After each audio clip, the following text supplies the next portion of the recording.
2021 সালে রিলিজ প্রাপ্ত অসাধারণ রহস্যময় একটি মুভি, যা ধর্মকে কেন্দ্র করে বানানো। এই মুভিটির মূল থিম হতে পারে সকল মিরাকলস বা চমৎকারী জিনিসগুলো সবসময়ের জন্য কল্যাণ বয়ে আনে না। এই মুভিটি গ্রাফিক্স সহ প্রেজেন্টেশন করার স্টাইল সকল কিছু প্রশংসার শীর্ষে।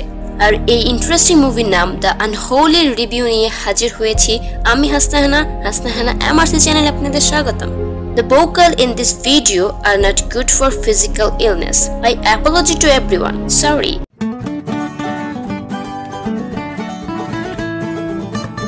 মুভিটির শুরুতেই আমাদের 1845 সালের কাহিনী ফ্ল্যাশব্যাকে দেখানো হয়। সেখানে একজন মহিলাকে সমাজ থেকে চিরতরে বিতাড়িত করতে চাইছে সকলে। তখনকার চার্চের ফাদার এবং তার এক্সিস্টার ফলোয়ার সহকারে সকলে ওই মহিলাটিকে মুখের মধ্যে কার্টার মাস্ক পরিয়ে জীবিত জ্বালিয়ে সমাধি দেয়। ফাদার ওই মহিলাটির আত্মাকে একটা কার্ন বেবি ডলের মধ্যে বন্দি করে একটা অদ্ভুত ডেট লিখে ওই গাছের নিচে দাফন করে ফেলে। অনেক বছর পার হয়ে যায়। বর্তমানে জেরিন প্যারিন একজন জার্নালিস্টকে দেখানো হয়, যিনি একসময়ের খুব ফেমাস জার্নালিস্ট থাকলেও তার বর্তমান পপুলারিটি অনেক কমে গেছে, কারণ তার ফেক নিউজ। এই ফেক নিউজের জন্যই তাকে চাকরি থেকেও বহিষ্কার করা হয়েছে, ভালো কোনো স্টোরি না পেলে ফেক স্টোরি তৈরি করে ফেলতে বলে। জেরিন ব্যান্ডফিল্ডের একজন কৃষকের কাছে আসে রিপোর্ট লিখতে, তার গাভীর উপর কে যেন অত্যাচার করে বলে। জেরিন এই নিউজটি তেমন চটপটা মনে হয়নি। এই নিউজটি বাদ দিয়ে সে যখন মুভ অন করতে যাবে, তখনই ওইখানকার চার্চের ফাদার হেগান এর সাথে তার সাক্ষাৎকার হয়। হঠাৎ জেরিন একটা শুকনো মরা টাইপের একটা গাছের থেকে শব্দ শুনতে পায়। সে ধীরে ধীরে গাছের দিকে যাবার পর গাছের নিচে কিছু একটা চমকাতে দেখতে পায়। সামনে যাবার পর কার্ন বেবি ডল পায় সে, যার শরীরে শিকল বন্দি করা এবং গায়ে মৃত্যু ডেট লেখা। ডেটটি ছিল 31 ফেব্রুয়ারি 1845 সাল। অদ্ভুত ব্যাপার হলো 31 ফেব্রুয়ারি বলতে কোনো ডেটই নেই। আসলে এই গাছটিতেই ওই মহিলাটিকে জীবিত সমাধি দেওয়া হয়। কৃষক বেবি ডলটিকে দেখতে পেয়ে বলে, এটা কার্ন বেবি ডল। কৃষকদের উন্নতির জন্য তাদের জমিতে পুঁতে রাখত। জেরিনের মাথায় তখন একটা নিউজ বানানোর বুদ্ধি জাগে। জেরিন বেবি ডলটিকে লাথি মেরে ভেঙে ফেলে। কৃষকের সাথে ওই বেবি ডলের এবং তার গরুর ছবি তুলে রিপোর্ট লেখে যে কৃষকের জমিতে একটা কার্ন বেবি ডল পাওয়া যায়, যেখান থেকে প্রেতাত্মা বের হয়ে তার গরুর উপর অত্যাচার করত। ফেক রিপোর্ট লিখে তার সার্ভারের টিআরপি বাড়াতে চাইছে। পর্বে দেখানো হয় জেরি তার বাড়িতে ফিরছিল গাড়ি নিয়ে রাতের বেলা। তখনই তার সামনে হোয়াইট ড্রেস পরা একটি মেয়ে চলে আসে। তাল সামলাতে না পেরে গাড়ি নিয়ে ছিটকে পড়ে যায়। গাড়ি থেকে নেমে ওই মেয়েটির পিছু করতে নেয়। মেয়েটি ওই গাছের নিচেই বসে কথা বলতে থাকে। মেয়েটি প্রজেস্টেড ছিল। মেয়েটি বলতে থাকে গাছের সাথে যে তার প্রমিস সে রাখবে এবং এই গাছের উপর সে সম্পূর্ণ বিশ্বাস স্থাপন করবে। মেয়েটি জেরিকে থ্যাঙ্কস জানায় তাকে মুক্ত করে দেওয়ার জন্য। সাথে সাথে মেয়েটি সেন্সলেস হয়ে পড়ে। জেরি সেখানে থাকা একটা চার্চের মধ্যে মেয়েটিকে নিয়ে আসে। ওইখানে ফাদার হেগানের সাথে জেরির আবার দেখা হয়। মেয়েটির নাম ছিল অ্যালিস। জন্ম থেকে কানে শুনে না এবং কথা বলতে পারে না। ফাদার হেগান মেয়েটির আঙ্কেল ছিল। ফাদার হেগান তাদের ফ্যামিলি ডক্টর ন্যাডলিকে ডাকে। ন্যাডলির সাথে অ্যালিসের সাইন ল্যাঙ্গুয়েজে কথা বলা দেখে জেরি একটু বিস্মিত হয়ে পড়ে, কারণ সে অ্যালিসকে গাছের সাথে কথা বলতে শুনেছে। ডাক্তার ন্যাডলি জেরিকে একটি মোটরের নিচে ছেড়ে দেয়। পরের দিন দেখানো হয় জেরি অ্যালিসের খবর নিতে চার্চের মধ্যে যায়, যেখানে সকলে প্রে করতে থাকে। অ্যালিসকে মাদার মেরি নামক একটি মূর্তির সামনে বসে থাকতে দেখে। অ্যালিস হঠাৎ কিছু একটা শুনতে পায়। শুনতে চার্চের থেকে বের হতে থাকে। ওইখানে থাকা যতগুলো মেয়ে ছিল সকলে অ্যালিসের পিছু করতে থাকে। সবগুলো মেয়ে প্রজেস্টেড হয়ে সারিবদ্ধভাবে অ্যালিসের পিছু চলতে ওই গাছের নিচে উপস্থিত হয়। অ্যালিস ওই গাছের নিচে আসার পর ওই গাছের মধ্যে একজন মহিলার আত্মাকে দেখতে পায়, যা মাদার মেরি হিসেবে মনে করেছে অ্যালিস। ফাদার সহ সকলেই ততক্ষণে সেখানে চলে আসে। ফাদার যখন অ্যালিসকে টাচ করে, তখন অ্যালিস প্রথমবারের মতো সকলের সামনে কথা বলতে শুরু করে। অবশ্য আগেও একবার কথা বলেছে ওই দিন রাতে সেই গাছের সাথে। অ্যালিস সকলকে উদ্দেশ্য করে বলে, এখানে একজন মহিলা থাকে যার নাম মেরি, মাদার মেরি। কালকে আবার এখানে আসতে বলেছে। সকলের কাছে ব্যাপারটা মিরাক্কেল মনে হচ্ছে, কেননা অ্যালিসকে সকলেই বছর খানিক ধরেই চেনে। সকলেই জানতো অ্যালিস কানে শুনে না, কথা বলতে পারে না, কিন্তু তাকে বলতে, তাও আবার মাদার মেরিকে নিয়ে এই সবকিছুই মিরাক্কেল বলে মনে হচ্ছে, তাই সকলে বিশ্বাস করে নেয় এবং কালকে সকলে আসার জন্য রাজি হয়। এই সবকিছু জেরি ক্যামেরা বন্ধ করে রাখে। ডক্টর ন্যাডিলি অ্যালিসকে কথা বলতে দেখে অবাক হয়ে যায়। সে অ্যালিসের ভয়েস টেস্ট করতে, কিন্তু অ্যালিসের সবকিছুই সাধারণ মানুষের মতো ঠিকঠাকই আছে। অ্যালিস হাসি খুশি ও কনফিউশন দেখা যাচ্ছে। ন্যাডিলি হতভাগের মতো দেখিয়ে যাচ্ছে। তারপর দেখানো হয় জেরি তার লেফট হওয়া নিউজ কোম্পানির এমপ্লয়ি মনিকার কাছে কল করে এবং তাকে বলে, আমার কাছে একটা সত্যিকার ঘটনা আছে যা ব্রেকিং নিউজ করতে পারবে, যা টিআরপি বৃদ্ধি করার জন্য যথেষ্ট। কিন্তু মনিকা জেরির কোনো কথাই গুরুত্ব দিচ্ছে না, কারণ সে সবসময় ফেক রিপোর্টই বানায় আর তার ফেক রিপোর্টের জন্য অনেক এমপ্লয় জব ছেড়ে দিতে হয়েছে। পরে দেখানো হয় জেরি রাতের বেলা ঘুমানোর সময় তার ভয়ঙ্কর একটা স্বপ্ন দেখে, যেখানে একটা ওল্ড হাউসের সামনে লেকের স্রোত বয়ে যাচ্ছে। ওই লেকের স্রোত থেকে ব্ল্যাক ফেসের আত্মা বা ব্ল্যাক ইভিল স্পিরিট বের হয়ে তার সামনে চলে আসে। তখনই হঠাৎ সিলিং এর পানি বেয়ে পড়ে তার ঘুম ভেঙে যায়। পরের দিন ওই গাছের সামনে সকলেই উপস্থিত হয়। এখানে ফিজিক্যালি আনওয়েল একটা বাচ্চাও আসে। অ্যালিস তখন ওই বাচ্চাটিকে বলে, তুমি কি হাঁটতে চাও? তখন বাচ্চাটি সম্মতি জানায়। অ্যালিস তখন বলে, তুমি তাহলে মাদার ম্যারির উপর নিঃসন্দেহে বিশ্বাস করতে হবে। তখন ছেলেটি বলে, হ্যাঁ আমি বিশ্বাস করছি। তখনই ছেলেটি চমক দেখিয়ে প্রথমবারের মতো হাঁটতে থাকে, যা দেখে সকলেই ম্যারির উপর বিশ্বাস করতে শুরু করে। আসলে ওই এলাকাটি ছিল খ্রিস্টানদের, তাই অল্প কিছুতেই মানুষ দীর্ঘ বিশ্বাস স্থাপন করে ফেলে। জেরি এই সবকিছু নিজের ক্যামেরায় রেকর্ড করে ফেলে। এই চমৎকার ব্যাপারটি ইন্টারন্যাশনাল নিউজ হয়ে পড়ে। অন্যদিকে চার্চের ভেতর আসল মাদার ম্যারির মূর্তির থেকে রক্ত পড়তে দেখি। আমরা জানি যেহেতু রক্ত পড়ছে, তাহলে এভার স্পিরিটটি আশেপাশে কোথাও আছে। ফাদার হেগানের কাছেও ব্যাপারটা খুবই অদ্ভুত মনে হচ্ছে। বোস্টন সিটির বিশম গেলস নামক একজন ছিল যিনি প্রেস কনফারেন্স লিড করত। তিনি প্রেস কনফারেন্সের আয়োজন করে এবং মাদার ম্যারির ব্যাপারটা ব্যাখ্যা করতে থাকে। তিনি বলেন, পৃথিবীতে 3 জায়গায় মাদার ম্যারির অস্তিত্ব পাওয়া যায়, যেখানে সাইন বা চার্চের মতো বানানো হয়েছে, যেখানে মাদার ম্যারি অনেক মিরাক্কেল জিনিস করিয়েছেন। হাজারো মানুষ সেখানে ভিজিট করে প্রতিদিন।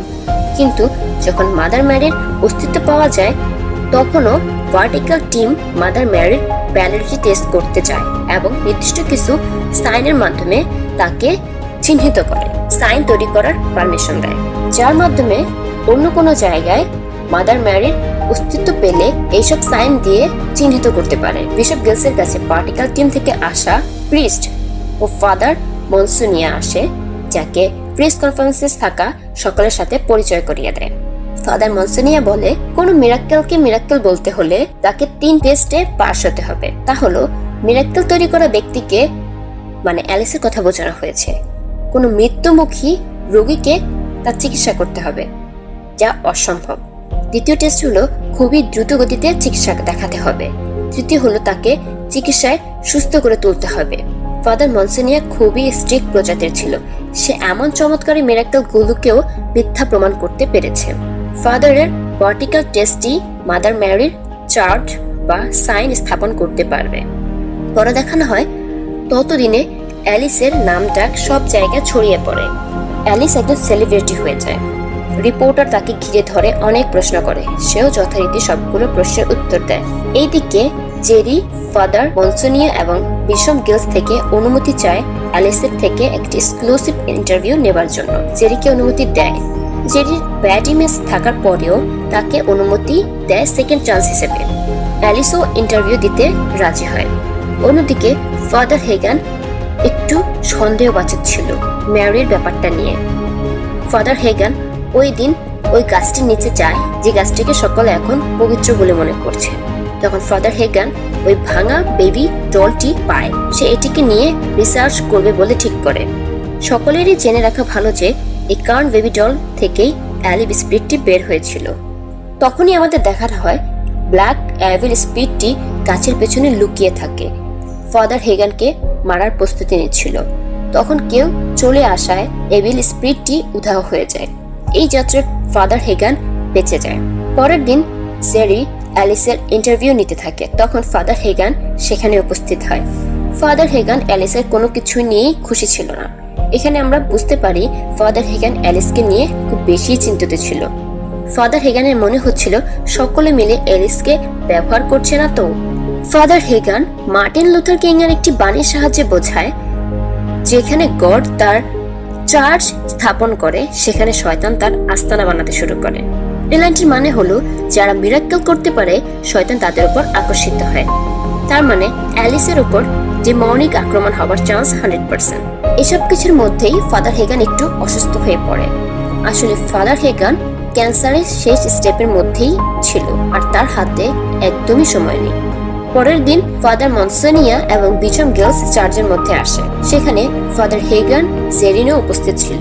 অ্যালিস তখন খুব সুন্দর গান গায়। অবাক করার বিষয় হলো, কথা না বলতে পারার মানুষটি 2 দিনের মধ্যে সুন্দর একটা গান কভার করে। তখনই ফাদার হেগানের হঠাৎ হার্ট অ্যাটাক হয়। অ্যালিস তখন ফাদার হেগানের কাছে আসে, ফাদার হেগানকে বলে ম্যারির উপর অটুট বিশ্বাস রাখতে। ফাদার হেগান হা বলায় অ্যালিস তার বুকে হাত দিয়ে দ্রুত গতিতে ঠিক করে ফেলে। নিমেষেই তার ক্যান্সার ঠিক হয়ে যায়। তখনই ফাদার হেগান অ্যালিসের পেছনে ব্ল্যাক ফেসের একটা ইভিল স্পিরিট দেখতে পায়। সে খুব ভয় পেয়ে যায়, কারণ সে মাদার ম্যারির উপর বিশ্বাস রাখতে সকলকে বলছে, কিন্তু অ্যালিসের পেছনে থাকা বস্তুটি মাদার ম্যারি না। ফাদার হেগানের একটু খটকা লেগে যায়। ফাদার মনসেনিয়া এমন দৃশ্যগুলো দেখে অবাক হয়ে যায়, কারণ তার 3টি শর্ত বা টেস্ট মিনিটের মধ্যেই পূরণ হয়ে গেল। ফাদার হেগান অনেক বছর ধরে ক্যান্সারে আক্রান্ত ছিল। তার মৃত্যু সামনেই আসছিল, কিন্তু এই চমৎকার ভাবে সম্পূর্ণ সুস্থ হয়ে গেল ফাদার হেগান। পরের দিন বিশপ গিলস এসে ব্র্যান্ডফিল্ডের সেই গাছওয়ালা জমিটিতে মাদার ম্যারির চতুর্থ নিদর্শন বা শ্রাইন হিসেবে ডিক্লেয়ার করে। অ্যালিস তখন ইন্টারন্যাশনাল আইকন হয়ে যায়।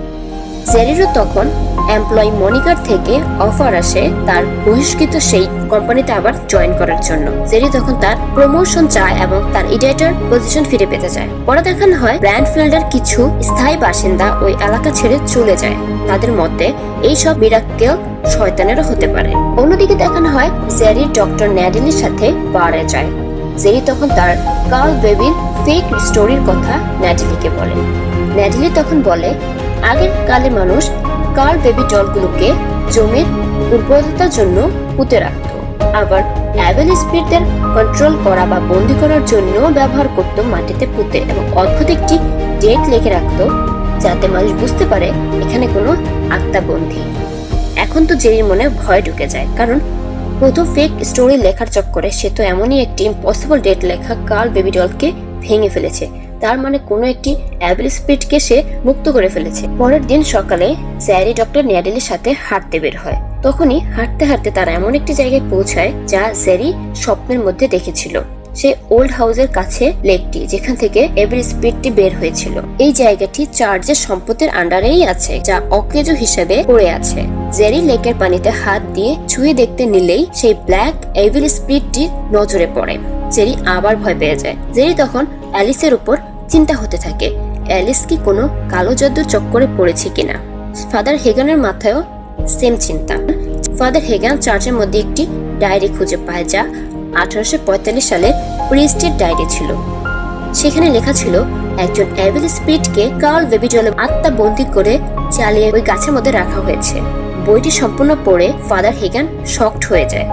পরিষ্কার বুঝতে পারছে এটা কোনো পবিত্র মাদার মেরি তো নয়, এইসব কিছু মিরাক্কেল, কোনো খারাপ এভিল স্পিরিটের কাজ। কিন্তু ফাদার হেগান এই সব কিছু সকলকে বলার আগেই সেই রাতে এভিল স্পিরিটটি ফাদার হেগানের সামনে এসে নিজ চার্চের মধ্যেই ফাঁসি দিয়ে মেরে ফেলে। জেরি তখন ফাদার হেগানকে ফাঁসিতে ঝুলতে দেখে সেটাকে সুইসাইড বলে মনে হচ্ছে না। বিশপ গিলস এই সুইসাইডটিকে বাদ দিয়ে নিউজে হার্ট অ্যাটাক বলে ধামাচাপা দিয়ে দেয়। জেরি তখন অ্যালিসকে ফাদার হেগানের মৃত্যুর ব্যাপারটি বলে। অ্যালিস তখন খুবই দুঃখ অনুভব করতে থাকে। জেরি আবার অ্যালিসের ইন্টারভিউ নেয়। জেরি তখন অ্যালিসকে ইনডিরেক্টলি জিজ্ঞেস করে এটা মাদার মেরি না হয়ে অন্য কোনো ডিমনিক খারাপ কিছু হতে পারে।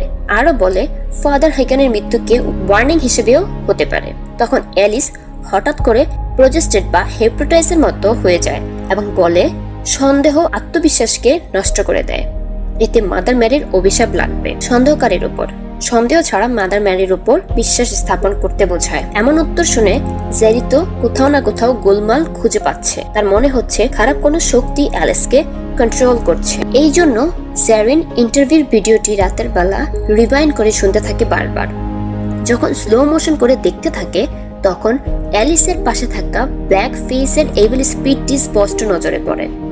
তখনই তার ল্যাপটপে নষ্ট হয়ে যায়। ব্ল্যাক এভিল স্পিডটি তাকে ল্যাপটপ ভেদ করে ভয় দেখায়। পরের দিন জেরি ডক্টর ন্যাডেলের সাথে কথা বলে, চার্চের মধ্যে আর্কাইভের মধ্যে যায়, যেখানে ফাদার হিগানের কাছে থাকা সেই বইটি সে খুঁজে পায়, যা 1845 সালের একজন প্রিস্টের ছিল, যেখানে স্পষ্ট লেখা ছিল 1845 সালে মেরি নামের একজন মেয়ে ছিল যে শয়তানের বশীভূত হয়ে অনেক মিরাকেল কাজ করে দেখায়। আর এই মিরাকেলের কাজের বিপরীতে সে মানুষের আত্মাগুলোকে বন্দী করত।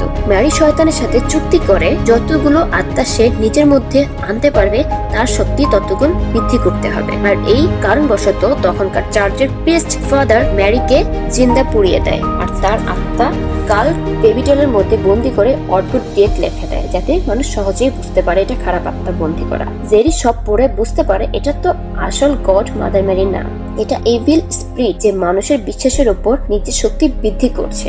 যত বেশি তার ফলোয়ার বাড়বে তত বেশি সে শক্তি গেদার করতে পারবে। তখনই ওই জায়গায় ব্ল্যাক এভিল স্পিরিটটি এসে ন্যাডেলের উপর আক্রমণ করে।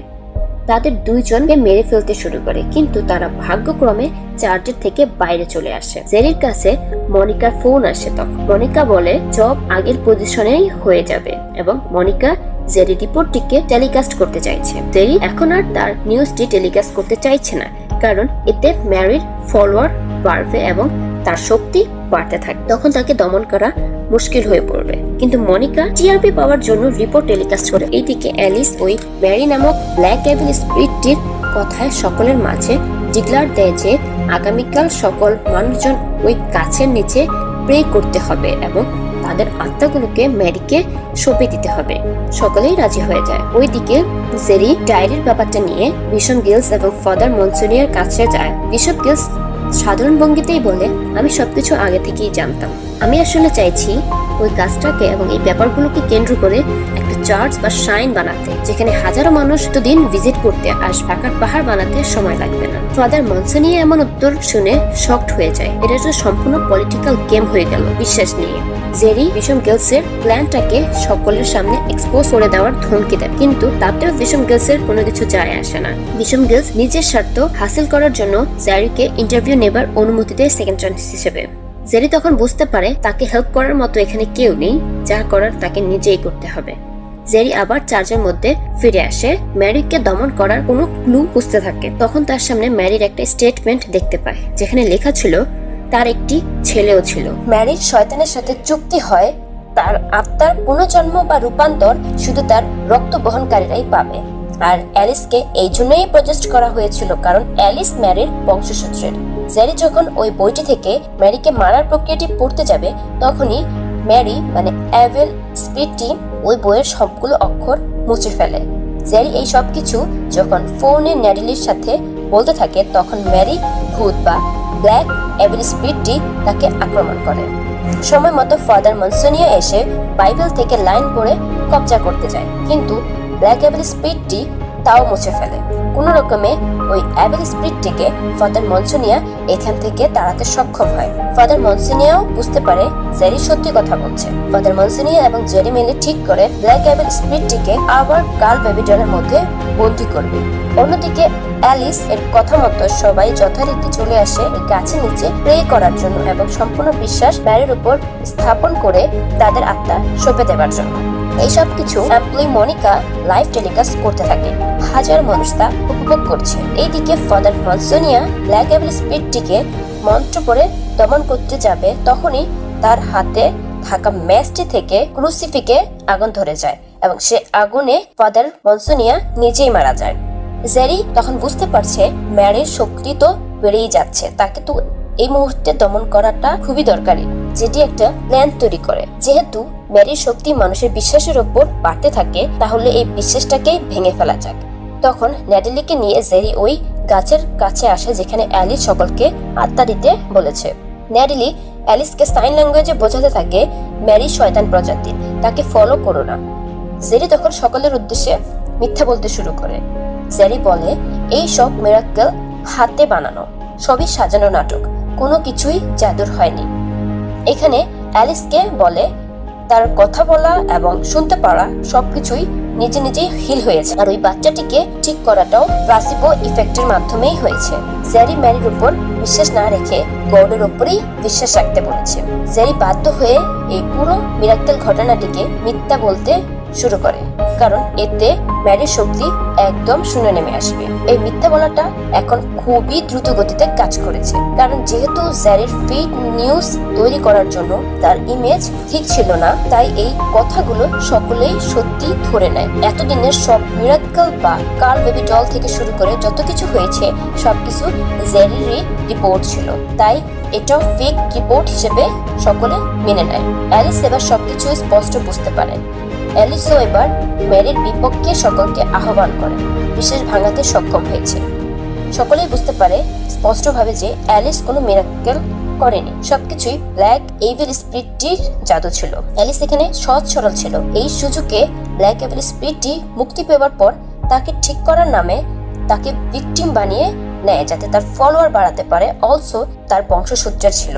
সকলকে অবিশ্বাস করতে দেখে ব্ল্যাক এভিল স্পিরিটটি রেগে গাছটি থেকে বের হয়ে যায়, সকলকে ভয় দেখাতে থাকে, বিষম গিলসের উপর আক্রমণ করে, তার আত্মা নিজের মধ্যে কনভার্ট করে নেয়। জেরির উপরও আক্রমণ করতে শুরু করেছে। জেরির উপর ম্যারি আত্মা নেবার জন্য জাদুই হাত বাড়ায়, তখনই অ্যালিস এসে তার নিজের শরীরে নিয়ে নেয়। এতে ব্ল্যাক স্পিরিটটির নিজে নিজেই ক্ষতিগ্রস্ত হতে থাকে, কারণ অ্যালিস যেহেতু তারই বংশসূত্র এবং সে তার নিজের প্রচারকারের উপরই জাদু করেছে, এতে ব্ল্যাক স্পিরিটটি জ্বলে পুড়ে মারা যেতে হয়েছে। আসলে অ্যালিস ইনোসেন্ট আত্মা হওয়ায় আর ম্যারিকে বিশ্বাস করার আগেও গডকে সে অবিশ্বাস করেনি, এবং ম্যারির পূর্বে তো সে গডের উপরই ভক্ত ছিল, তাই ব্ল্যাক এভিল স্পিরিটটির মৃত্যু অনিবার্য ছিল। এভিল স্পিরিটটি মারা যাবার সাথে সাথেই অ্যালিসও মৃত্যুবরণ করে, কিন্তু জেরি গডের কাছে বিনতি করে বলতে থাকে এই সহজ সরল ইনোসেন্ট অ্যালিসকে প্রাণ ভিক্ষা দিতে। হঠাৎ অ্যালিস বেঁচে ওঠে, কিন্তু অ্যালিসের বলা এবং শোনার শক্তি একদমই চলে যায়। মানে ব্ল্যাক এভিল স্পিরিট সম্পূর্ণ অভিশাপ থেকে অ্যালিস মুক্তি পেয়ে যায়। অ্যালিস জেরিকে থ্যাঙ্কস জানায় তার জীবন বাঁচানোর জন্য। পরের দিন দেখানো হয় জেরি, অ্যাভিল এবং ডক্টর ন্যাডেলি ফাদার হেগেনের কবরের কাছে এসে স্মৃতিচারণ করে।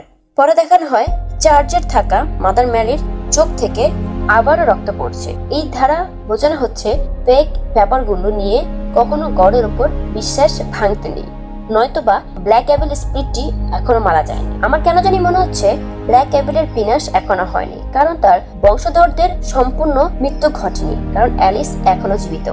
স্টেটমেন্ট অনুযায়ী তার রক্ত বহনকারীর মাধ্যমেই তার আত্মার জন্ম হতে পারে, যেমনটা অ্যালিসের মাধ্যমে হয়েছে। আবার এমন ব্ল্যাক ম্যাজিক্যাল জিনিসগুলো কখনোই চিরতরে মেটানো যায় না, কিন্তু কন্ট্রোল করা যায়। আর এই মুভিটিতে ব্ল্যাক এভিল স্পিরিটটিকে কার্ল বেবি ডলের মধ্যে বন্দী করা হয়নি, তার মানে ম্যারির আত্মা এখনো পৃথিবীর বুকেই চলাফেরা করছে। মুভিটিতে শেখানো হয়েছে কিছু কিছু ক্ষেত্রে রিলিজিয়নরা ধর্মের দোহাই দিয়ে নিজেদের স্বার্থ উদ্ধারের জন্য ব্যবসা শুরু করে দেয়, এবং আরো বোঝানো হয় যে কোনো পরিস্থিতিতেই আল্লাহর বা গডের উপর ভরসা অটুট রাখতে, যা আমাদের জন্য কল্যাণকর। মুভিটি দেখার আমন্ত্রণ রইল, এবং ভিডিওটি কেমন লেগেছে কমেন্টস বক্সে অবশ্যই জানাবেন। লাইক কমেন্টস করে চ্যানেলের পাশেই থাকবেন। ধন্যবাদ।